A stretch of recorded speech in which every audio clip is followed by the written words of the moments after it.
are you friends with everybody in California? Not everybody. No, of course not, right? Yeah. It's ridiculous. Yeah. But if you go to Michigan and you meet somebody from California, you're like, hey, where from? Yeah. And you're like connected. Okay, now you go on holiday. Let's say you're in Paris. You're standing on the Paris metro and you hear an American accent. And you're, hey, where are you guys from? You're from Michigan. We're from California.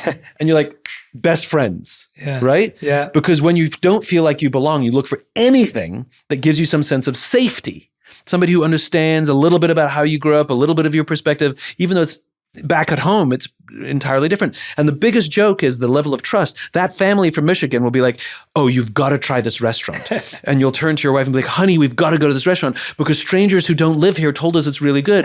But if a stranger from Paris said you got to go to this restaurant, you'd be like, I don't even know who you are. Why would I trust your recommendation? Yeah. You know? Yeah. And it's this sense that the tourists are looking out for each other, even though they have no clue, you know? And that's how powerful this thing is, that when we get any inkling of somebody who quote unquote gets me, our speed to which we will trust them is, or at least try to connect with them, it's so huge. So the fact that you're living in America, you know, stranger in a strange land, the first Brit, you're just like humming, it makes perfect sense. Yeah.